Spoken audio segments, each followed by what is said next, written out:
Est-ce que j'ai l'attention de tout le monde? C'est bon. Mesdames, Messieurs, chefs d'État et dignitaires éminents de la section 831, je suis heureuse et nous sommes heureux de nous voir tous aujourd'hui réunis en ce lieu pour tenir un débat diplomatique d'une importance cruciale. Les temps sont durs, graves. Nos adversaires s'entêtent à défendre la thèse du prétendu bien selon laquelle la guerre serait mauvaise et la paix à en faire un éloge. Pourtant, la paix n'est que chaos, désastre. Ainsi, mes camarades et moi vous proposons de procéder à un inversement de logique pour blâmer la paix et défendre la guerre. Oui, voilà une parfaite transition pour introduire le blâme de la paix.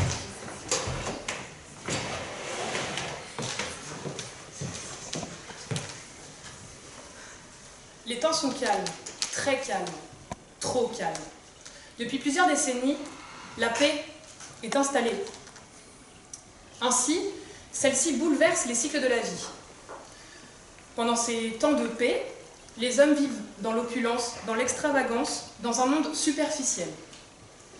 Alors aujourd'hui, mesdames, messieurs, je vous invite à réfléchir avec moi quant à la dangerosité de la paix. Premièrement, la paix empêche le développement de l'art.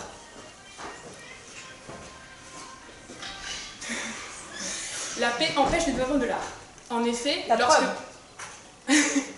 lorsque vous allez au musée, il y a de nombreux tableaux représentant des champs de bataille, représentant des personnalités importantes à l'allure chevaleresque, comme Napoléon franchissant le grand Saint-Bernard. Ainsi, si ces tableaux existent aujourd'hui devant vous, c'est parce que la guerre a existé. De plus, lorsque vous voyez des paysages pastoraux, tels que le peintre François Boucher les peint si bien, s'ils sont là également aujourd'hui devant vous, c'est parce qu'en temps de guerre, les hommes ont imaginé un temps calme, de la sérénité. De ce fait, la paix empêche le développement de l'art. Nous venons de le voir avec la peinture, mais il y a aussi la littérature, notamment avec l'Odyssée ou l'Iliade de Homère. Si les Troyens, si les Spartiates et si les Athéniens ne se faisaient pas la guerre, Homère, que serait-il devenu? Je vais vous le dire, un inconnu. Un inconnu passant sa vie à réfléchir sur que peut-il faire autre que chanter. Ainsi, nous pouvons aussi parler des sculptures. Vous avez tous déjà vu, dans des musées, des sculptures représentant des hommes virils, vaillants, avec des muscles saillants. Ces hommes-là représentent la fierté de la nation. Ils poussent les hommes à aller se battre. Ainsi, si la paix est installée depuis la nuit des temps, ces tableaux n'existeraient pas. Cet art n'existerait pas. Je ne vous ai pas encore convaincu. C'est normal. Alors laissez-moi vous dire, l'homme, en temps de paix, ne peut extérioriser ses passions. Il ne peut les purger, comme la catharsis au théâtre. Ainsi, que deviennent ces émotions? Que deviennent ces passions? Que deviennent ces pulsions? Je vous le dis, les hommes les mangent, les enfouissent au fond de leur âme. Celle-ci devient une bile noire, une boule puante, empêchant l'homme de se libérer. C'est pour cela qu'il existe des combats, des conflits, des 1v1, tels Hector et Achille. C'est pour que les hommes puissent se libérer de ce fardeau qui les empêche de vivre. Mais lorsque ces combats n'ont pas lieu, lorsque ces affrontements n'ont pas lieu, l'homme devient un monstre de la pire espèce. Il devient un hypocrite. Il devient un égoïste. Ainsi, la paix empêche la liberté de l'homme. Et puis, en temps de paix, on s'ennuie. On s'ennuie énormément. On ne fait rien de nos journées. On vagabonde dans les rues. On a ce qui s'appelle la flemme. Lorsque vous allez à un baptême ou à un repas de famille, vous passez 3 heures à écouter Véronique, pour les intimes, Véro, qui vous parle de son divorce depuis plus de 10 ans. Vous connaissez cette histoire par cœur. Vous en avez marre. Ainsi, Vous rentrez au bout de ces 3 heures chez vous, vous êtes fatigué, éreinté. Vous avez l'impression d'avoir vécu une dure journée. Et je vous le dis, vous n'avez rien fait. Rien. Vous vous êtes ennuyé. Vous avez eu la flemme. Ainsi, sans guerre et sans conflit, l'homme est voué à s'ennuyer. C'est comme lorsque vous allez regarder un film, sur la bande-annonce, il a l'air cool, avec plein de scènes d'action, des voitures, des accidents, du feu, de partout. Vous arrivez dans cette séance, vous avez payé 7,80 € pour qu'il ne se passe rien, aucune scène d'action. Vous ressortez et vous vous dites « je me suis fait chier ». Et c'est normal, car ce que l'homme attend, c'est le conflit, la guerre, le combat. Ainsi, l'homme, dans ces moments-là, est comparable à un mollusque, à une moule, accrochée à son rocher, attendant que quelqu'un vienne la décrocher et vienne la cuire afin d'être savourée par quelqu'un. Laissez-moi vous dire également que sans conflit, l'homme devient malheureux. Car, hormis l'adrénaline que vous ressentez lors de l'action, il y a aussi la sérotonine, l'hormone du bonheur.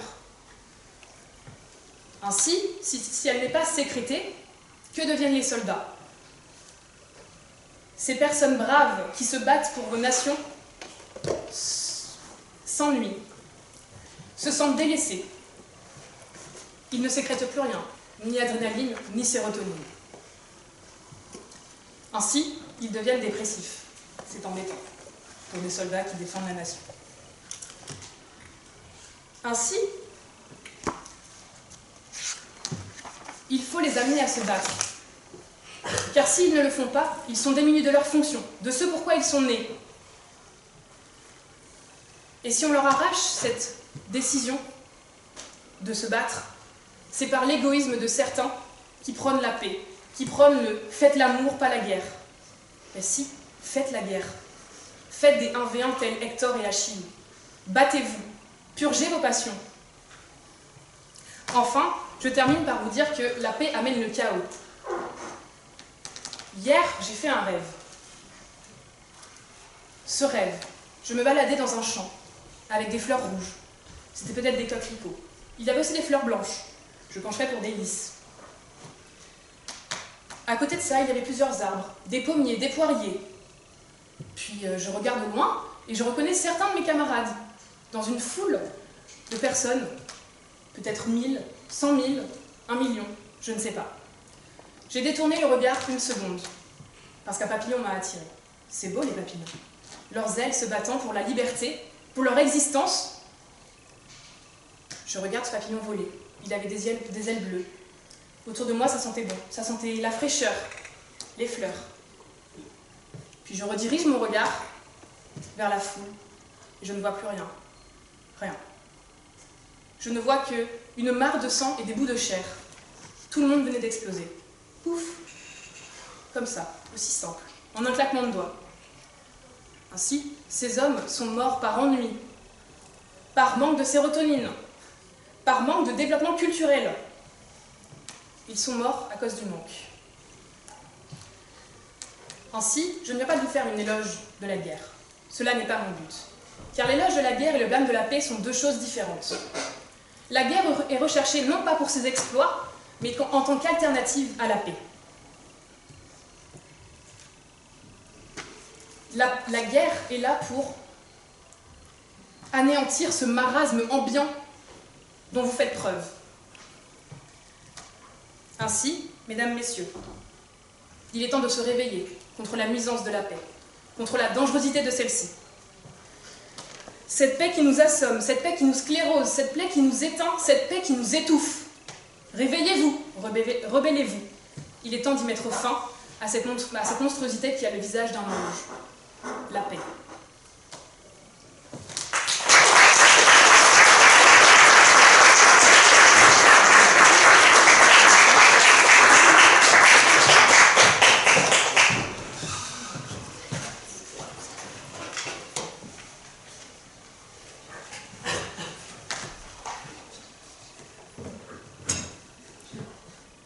C'était un mardi, matinée comme les autres. Je me suis réveillé, levé, habillé, puis je suis parti de chez moi, fin prêt à affronter avec vigueur un nouveau jour. Je suis arrivé au lycée, là-bas j'ai monté les escaliers, traversé le long couloir jusqu'à la C101, et là, qu'ai-je vu? Je suis entré dans la salle, c'était l'horreur. Devant moi, mes camarades de classe avachis sur leur table, coulant littéralement sur leur dossier.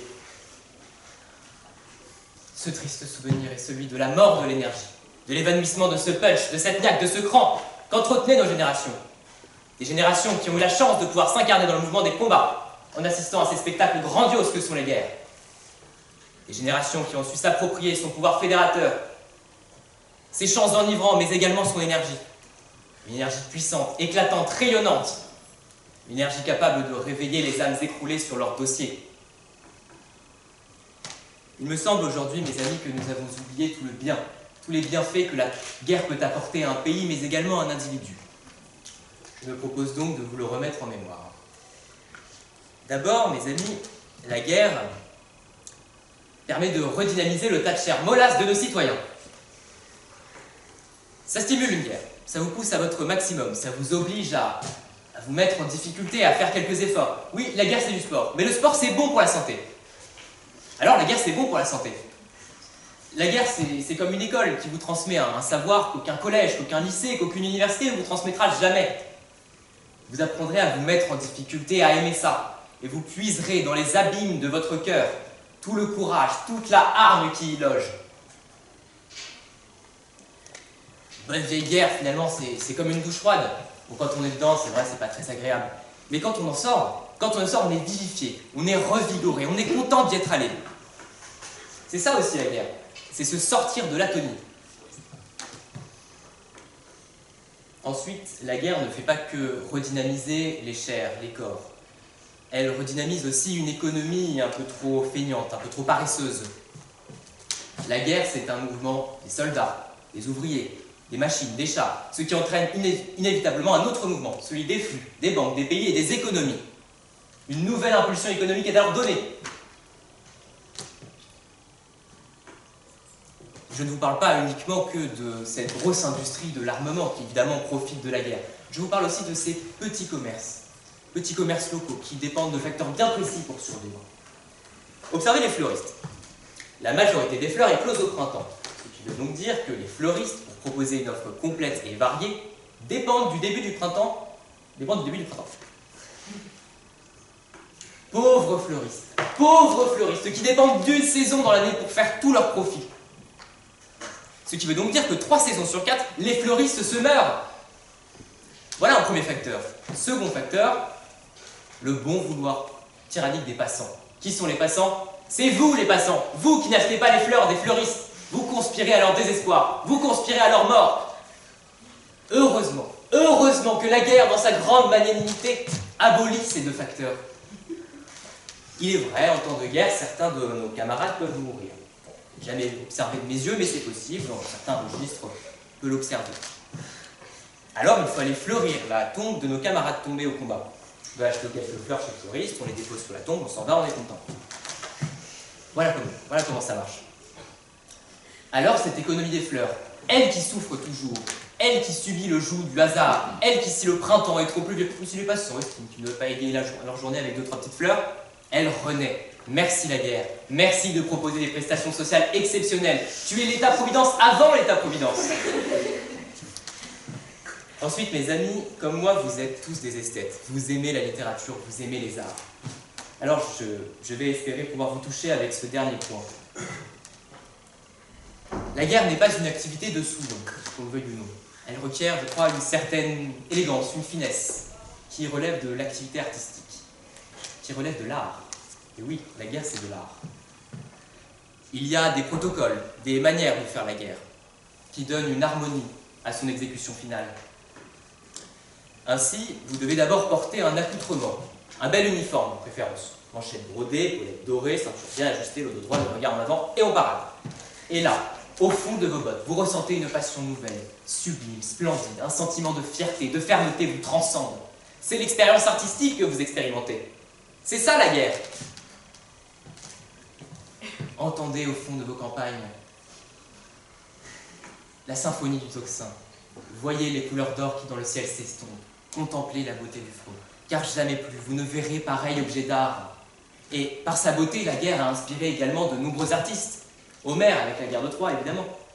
Mais Éric Maria Remarque n'a pas écrit à l'ouest rien de nouveau sans avoir contemplé la beauté du front aussi. Évidemment.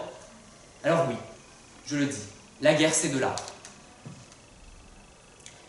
Maintenant, mes chers amis, je souhaite évoquer nos adversaires, qui se plaisent à évaluer la guerre sous le prisme d'une vulgaire dichotomie, du bien contre le mal. Un schéma d'enfant classique, sans grande complexité, bon, c'est vrai. La guerre c'est pas bien, ça fait peur aux enfants. Et la guerre c'est dangereux pour la santé. Et attention, la guerre ça tue. Certes, il y a des morts dans la guerre. On peut perdre un frère, une sœur ou deux, un ami, un compagnon, je ne sais qui, je ne sais quoi, c'est vrai. Certes. Elle est source de toutes sortes de fantaisies, en fait. De discours irrationnels. De contes merveilleux. Mais ne vous laissez pas embobiner par ces discours. La guerre, c'est bien plus que ça. Et oui, je vous l'ai expliqué. Ce n'est pas que de la violence, la guerre. Au contraire, on pourrait carrément affirmer l'inverse. Ça ne tue pas la guerre, enfin pas tout le temps. Quand vous faites la guerre, vous êtes préparé. Vous allez sur le front, certes, mais derrière vous, il y a une artillerie qui vous soutient. Et puis, si jamais vous êtes en mauvaise posture, vous avez toujours vos camarades qui peuvent vous aider. Puis, si vous arrivez 2-3 bricoles, il y a des chirurgiens. Donc, vous n'êtes pas lâché comme ça, aléatoirement. Vous avez des armes, vous êtes préparé quand vous allez au front. Alors, n'ayez pas peur. Faites-moi confiance. Vous en sortirez comme vous y êtes entrés. Ensuite, mes amis, je voudrais pointer du doigt un dernier point. Ceux qui combattent la guerre, ceux qui revendiquent le monopole de l'honorabilité, ceux-là ne sont que des lâches. Et oui, je vais vous le montrer, je vais même vous le démontrer. Ils se tapissent dans l'ombre de la paix en pointant du doigt la guerre, en la blâmant, en lui imputant toutes sortes d'ignominies, de maux, comme quoi elle serait source de tous les maux de l'humanité, certes. Mais si ces gens-là se terrent derrière la guerre, c'est parce qu'ils en ont peur, c'est parce qu'ils la craignent comme la peste. Et oui, ils se terrent dans leur hiérarchie tout là-haut, mais parce que ce sont des égoïstes, parce qu'ils ne veulent pas se confronter à la charge du mouvement que représente la guerre. Et oui, je vous le dis, les égoïstes, les pacifistes ne sont que des égoïstes. Ainsi, mes amis, nous avons vu que la guerre est une énergie qui permet de redynamiser les corps, mais également une économie. C'est également une expérience artistique très forte. Ainsi, la guerre est une force insaisissable, gigantesque, énorme, sublime, contre laquelle on ne peut pas lutter. Alors n'ayez plus peur d'elle. N'ayez plus peur. Et on ne peut plus supporter aujourd'hui l'insulte à son égard. Mais d'ailleurs, regardez avec quelle ténacité la guerre répond toujours à l'injure. Quand on tente de l'empêcher, elle se produit quoi qu'il arrive. Quand on tente de l'arrêter, elle continue sa marche. Quand on tente de l'éradiquer, elle revient toujours. La guerre fait partie du cycle naturel des choses. N'ayez plus peur d'elle. La guerre est pavée de bonnes intentions. Réjouissez-vous en entendant la symphonie du tocsin. Exultons en apprenant la mobilisation générale. Jubilons en chargeant nos fusils, car la guerre nous sauvera tous. Je vous remercie.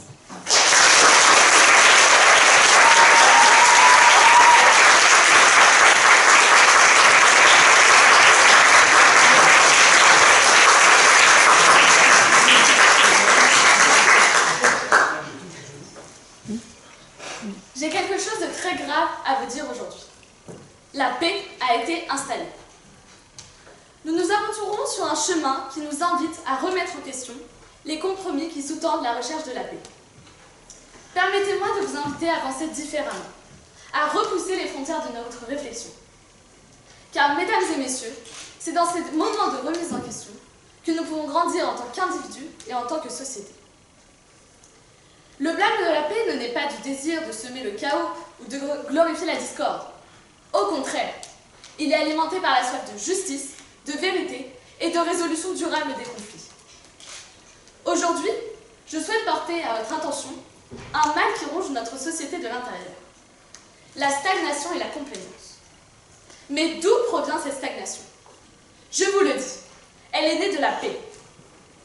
Nous avons bataillé, nous avons sacrifié afin de parvenir à un monde dénué de toute violence. Mais une fois cet idéal atteint, nous nous sommes installés dans une zone de confort, sans jamais remettre notre situation en question. La complaisance, quant à elle, est la conséquence directe de cette stagnation.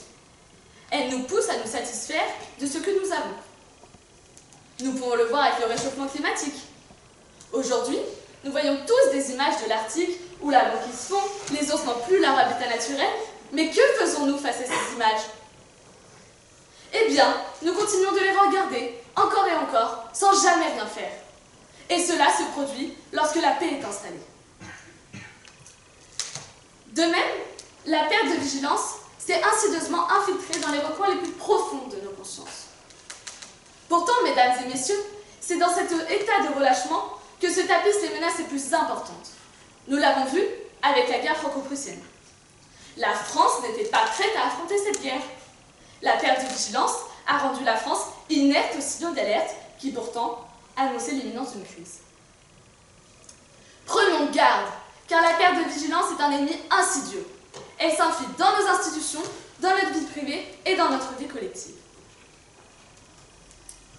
De surcroît, cette attitude nous maintient dans un cycle perpétuel d'inefficacité et nous empêche de faire face aux véritables enjeux de notre temps. Il est essentiel de comprendre que la paix ne naît pas du désir de semer le chaos, au contraire, il est alimenté par la soif de justice. Imaginons un pays fictif, appelé Harmonia. Deux communautés s'affrontent. D'un côté les bleus, de l'autre les rouges. Les bleus et les rouges sont en conflit depuis des décennies, irréconciliables. Mais au fur et à mesure du temps, la paix est installée. Néanmoins, les bleus et les rouges continuent à se méfier et à entretenir des préjugés, puisque la paix n'a pas résolu les problèmes profonds. Nous avons tendance à blâmer la paix pour cette négligence en sous-estimant les risques qui persistent dans un monde en constante évolution. Cependant, ce manque d'engagement en matière de préparation militaire ne peut être ignoré. En installant la paix, nous avons négligé notre responsabilité de maintenir une armée prête à agir et à défendre nos intérêts nationaux. Ainsi, à quoi nous sert l'armée en temps de paix, puisque celle-ci ne prépare pas les menaces à venir? Nous pouvons ainsi considérer que l'armée en temps de paix ne fait rien et n'est payée à rien faire. Regardons nos voisins les Suisses. La Suisse, pays connu pour sa neutralité et son absence d'implication dans les conflits depuis plus de 2 décennies, toi là-bas, je te pose la question. Son armée est-elle prête? La réponse est bien évidemment non. Mes contradicteurs vous diront que la paix est un idéal, mais c'est un argument qui ne tient pas. Puisque la paix peut être maintenue au détriment de la justice et de la liberté. Si des oppressions et des inégalités persistent, la recherche de la paix ne fera entretenir que ces maux. Elle prétend apporter la paix, mais engendre l'injustice. Elle prétend protéger la vie, mais sème la mort. Ainsi, la paix n'est pas une solution. Merci.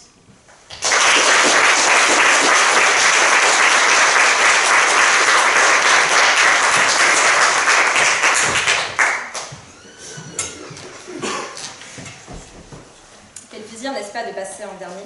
J'adore. Aimez-vous la paix? Aimez-vous l'amour? Mais surtout, aimez-vous la guerre? Personnellement, je l'adore.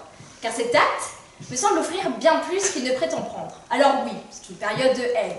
Il est certain que vous aurez plus de chance, et j'aurai plus de chance, de réussir le NS que de rester en vie. Pourtant, c'est aussi une période d'amour, véritable et sincère pour les êtres qui nous sont chers. Ces récits et ces représentations sont nombreux. Ainsi, elle est vue comme le mal absolu. Je la vois comme le mal nécessaire. Elle est la face d'une même pièce où l'on trouve aussi la paix. Car si les États se disputent, se bagarrent, s'entretuent, c'est bien pour trouver, des mois, des années, des décennies, voire des siècles après, la paix. Alors voilà, l'éloge de la guerre ne consiste pas en une glorification bestiale du massacre de son prochain. C'est au contraire trouver, dans cette lutte humaine, inéluctable à toute société, ses traits bienfaiteurs, sa plus-value. Mais alors qu'est-ce que la guerre? En quoi peut-on faire son éloge? La guerre est d'abord un rêve. Le rêve, celui de tout bon leader, de conforter ses troupes, sa nation, d'envoyer un élan de foule, excusez-moi. Car dans la guerre, les valeurs de solidarité, d'entraide, sont très fortes. On ne peut oublier, par exemple, le fidèle allié du champ de bataille qui jamais, si vous crevez de faim, n'hésitera à partager son maigre morceau de pain, uni dans cette situation de miséricorde. La guerre est là pour renforcer la cohésion sociale. Il est d'ailleurs patent que dans l'histoire, de nombreuses guerres se sont produites dans le prétexte et dans le but unique de restaurer les rangs derrière le destin supérieur de la nation. Ainsi, Bismarck, rêvant de l'unité allemande, incite-t-il à la guerre franco-prussienne de 1870. Pourtant, il me vient une contradiction qui est d'ailleurs très révélatrice du rôle crucial du héros dans nos sociétés. Ce héros, c'est peut-être Captain America. Il est fort, il est grand, il est rapide, il est agile. Objectivement, et je suis sûre que vous le comprenez aussi bien que moi, il est admiré par tous les enfants du monde. Cette reconnaissance universelle tient au symbole qu'il représente, celui de la nation américaine, du patriotisme incarné. Pourtant, bien qu'il soit admiré, il est une figure violente. En seulement 4 films, il aurait tué plus de 15 000 personnes.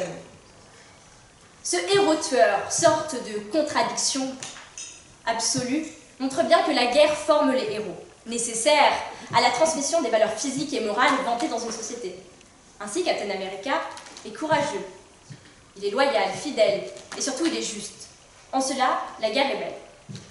Mais la guerre est aussi absolument nécessaire à la cessation de toute forme d'injustice. Il est impossible d'imaginer, et ce serait une abominable utopie, de bannir de nos sociétés les guerres.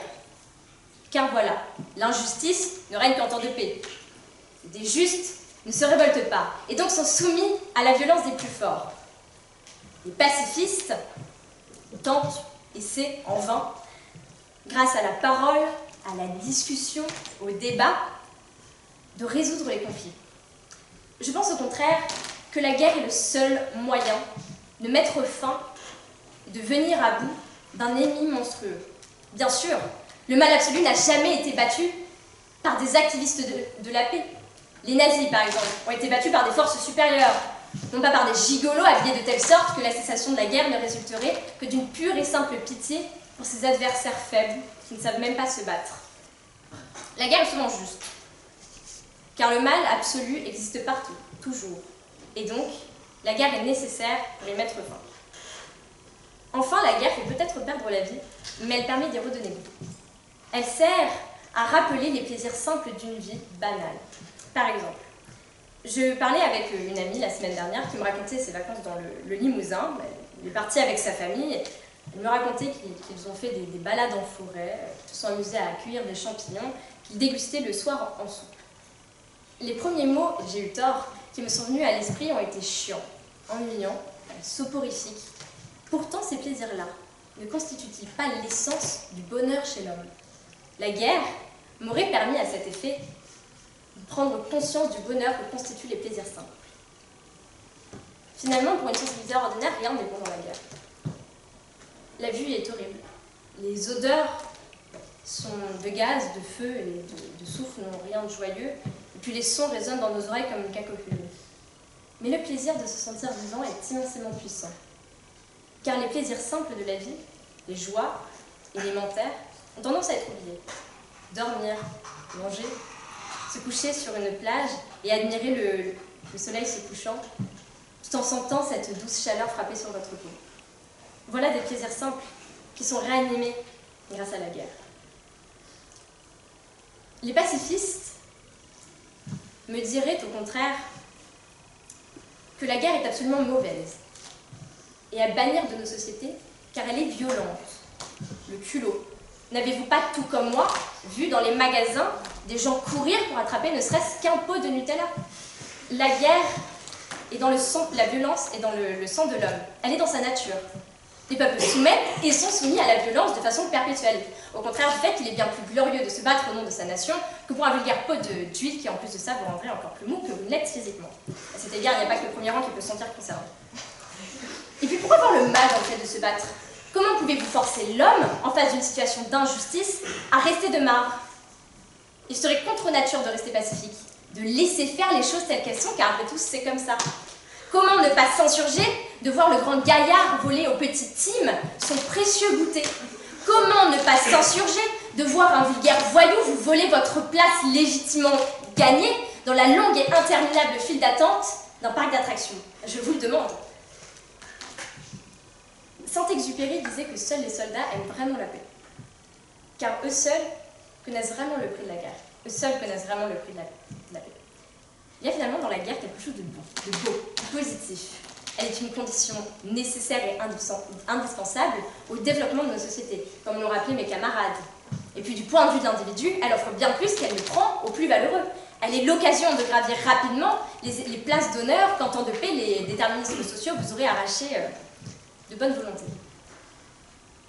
Finalement, la guerre est ce merveilleux moyen de résoudre les conflits et de promouvoir la paix, tandis qu'elle forge les nations, les héros et l'histoire. Merci.